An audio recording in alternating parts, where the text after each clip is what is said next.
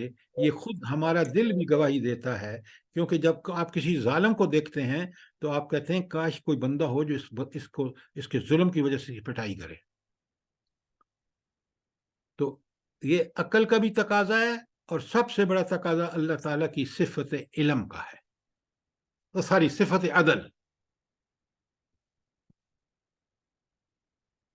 دوسری کون سی صفت ہے اللہ تعالیٰ کی جو اس بات کا تقاضا کرتی ہے کہ یہ ہونا چاہیے یوم حساب؟ عدل تو تقاضا اس لیے کرتا ہے کہ بھائی ٹھیک ٹھیک ریوارڈ اور پنشمنٹ ہونی چاہیے پرفارمنس کے ساتھ۔ جی، دوسری صفت کیا ہے؟ انصاف۔ وہ تو عدل آ گیا نا بیٹا۔ دوسری صفت ہے صفت حکمت۔ لکھیں حکمت۔ اللہ تعالیٰ حکیم ہے نا، کہ آل وائز۔ حکمت الحکیم کا مطلب کیا ہے؟ کہ اللہ تعالیٰ آل وائز ہے۔ تو وزڈم جو ہے وہ تقاضا کرتی ہے اللہ تعالیٰ، کیونکہ وزڈم کی انتہا ہے، خود وزڈم تقاضا کرتی ہے کہ عدل ہونا چاہیے۔ روز جزا ہوگا تو یہ حکمت کا تقاضا ہے، عدل کا بھی تقاضا ہے نمبر ایک، دوسرا حکمت کا تقاضا ہے۔ نمبر تیسری صفت کون سی ہے جو اللہ تعالیٰ کی جو لازم کرتی ہے کہ یوم الدین ہونا چاہیے؟ جس طرح پہلی دو ہے نا، عدل اور حکمت۔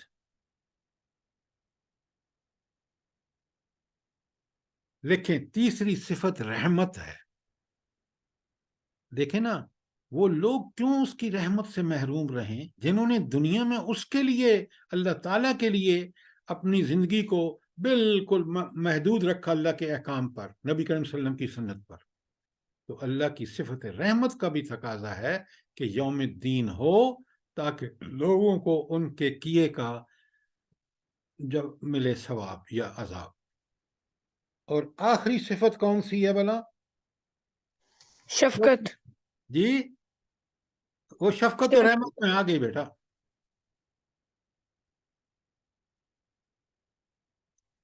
چوتھی صفت لکھیں حاکمیت۔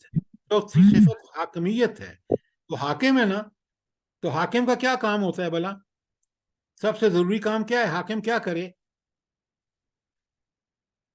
برے کو سزا دے اور نیک کرنے والے کو انعام دے۔ تو چار صفات ہو گئیں۔ صفت عدل تقاضا کرتی ہے اللہ عادل ہے، اللہ حکیم ہے، اس کی صفت حکمت کا تقاضا ہے کہ یوم الدین ہو۔ اللہ تعالی رحمان اور رحیم ہے، اور صفت رحمت کا تقاضا ہے کہ نیکوں کو اس کی رحمت کا فیض پہنچے، اور اس کی رحمت کا تقاضا ہے کہ بروں کو سزا ملے۔ اور آخری بات، وہ حاکم ہے، تو حاکم کا فرض ہے کہ وہ ایک دن سب پیش کر کے اور سب لوگوں سے حساب لے۔ تو یہ چار اللہ تعالیٰ کی صفات ہیں جو اس بات کا تقاضا کرتی ہیں کہ آخرت ضرور ہونی چاہیے، مالک یوم الدین، اور اس دن کا جس دن اللہ تعالیٰ یہ سزا اور جزا دیں گے، اس کا مالک تنہا اللہ تعالیٰ ہے۔ اس دن جرنیل، جج ہائی کورٹ اور سپریم کورٹ کے، میں اور آپ سب ایک صف میں کھڑے ہوں گے، اور ہم جب تک اپنا حساب نہیں دیں گے کہ دنیا میں ہم نے کیا انصاف کیا، کیا اللہ کے احکامات کو مانا، اس طرح مانا جس طرح رسول اللہ صلی اللہ علیہ وسلم نے مانا ہے، پھر ہم کامیاب ہوں گے۔ ورنہ جتنا کوئی بڑا آدمی ہے اتنی بڑی اس کا حساب دینا مشکل ہوگا۔ جج کو بتانا ہوگا کہ دنیا میں جج کی کرسی پہ بیٹھ کے اس نے انصاف کیا یا نہیں کیا۔ اگر یہاں ذرا برابر ظلم کیا ہے، غلط فیصلے دیے ہیں، تو قیامت کے دن جہنم میں پھینکا جائے گا۔ سر، جی سر یہ پھر صفت عدل اور حکمیت ایک نہیں ہو گیا کہ عدل بھی انصاف اور حکمیت بھی انصاف کرنا بیٹا کہ مطلب فرض دیکھیں نہیں نہیں نہیں نہیں، دونوں ایک کیسے ہیں؟ دیکھیں عدل کیا ہے کہ ہر انصاف عدل انصاف، ٹھیک ہے. جی حاکمیت اس اللہ حاکم ہے، حاکم کی صفت ہونی چاہیے کہ وہ لوگوں کو انصاف پرووائڈ کرے. اس کے لیے ایک دن ہونا چاہیے، یہ اس کی حاکمیت کا تقاضا ہے، یہ اس کے عدل کا تقاضا ہے، یہ اس کی رحمت کا تقاضا ہے کہ وہ دن قائم ہو، اور یہ اس کی حکمت کا تقاضا ہے. کہ چاروں صفات میں نے لکھائی ہیں، ان کو اچھی طرح سمجھیں. اللہ کی تعالیٰ کی صفات جتنی ہمیں سمجھ آئیں گی نا، ہمیں دنیا کے سارے معاملات کلیئر ہوتے چلے جائیں گے. ٹھیک ہو گیا؟ ٹھیک ہے. اچھا، یہ تیسری آیت جو ہے یہ آخرت کے بارے میں ہے، اور پہلی دو آیات کس کے بارے میں تھیں؟ جلدی بتائیں. نہ آپ سوال کرتے ہیں، اور جب میں سوال کرتا ہوں تو آج ہی کے بعد آپ کی پہلی دو آیات توحید کے بارے میں ہیں، اور یہ تیسری آیت آخرت کے بارے میں ہے. لکھ لیں، آپ کل جواب دینے ہیں آپ نے.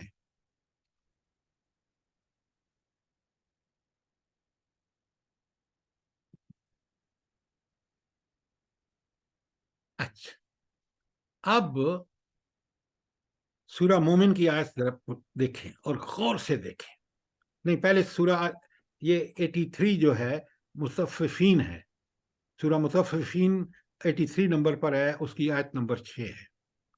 اللہ تعالیٰ فرماتے ہیں یوم یقوم الناس، اس دن لوگ کھڑے ہوں گے کس کے لیے؟ لرب العالمین، وہ رب جو سارے جہانوں کا مالک ہے، اس کے سامنے کھڑے ہوں گے، اس کے سامنے کھڑے ہو کر حساب دیں گے.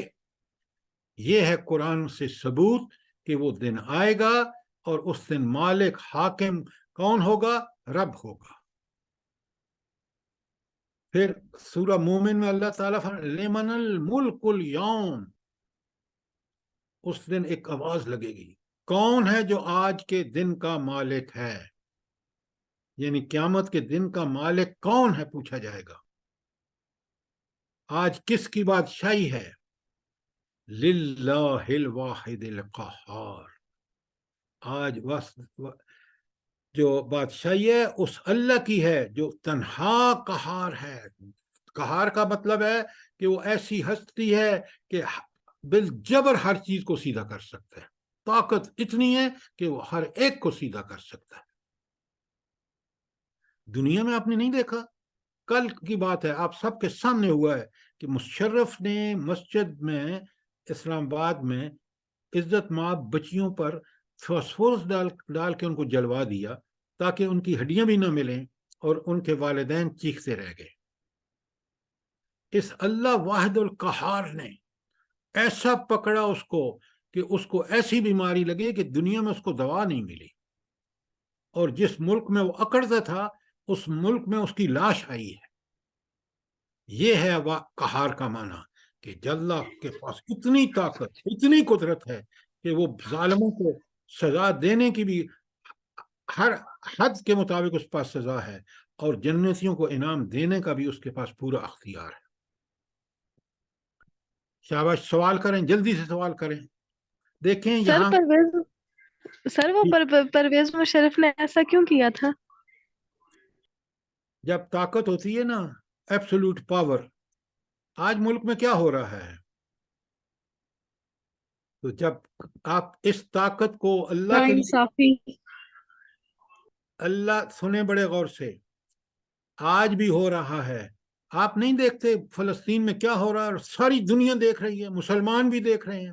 امریکہ کہہ رہا ہے کہ ہم اس کے یہودیوں کی پشت پر ہیں، اور یہودی کیا کر رہے ہیں؟ ان ہسپتالوں میں جہاں مریض ہیں وہاں بمباری کر رہے ہیں. تو دنیا میں اللہ آزماتا ہے، اس کا انجام بھی اللہ نے دکھا دیا پرویز مشرف کا، ان کا بھی دکھائے گا. اچھا، سورہ مومن کی آیت کلیئر ہے آپ کو؟ یہ فن سمجھے قرآن کو سمجھنے کا. اب سورہ انفطار جو ہے 82 نمبر پر ہے، اس کی 19 نمبر آیت ہے.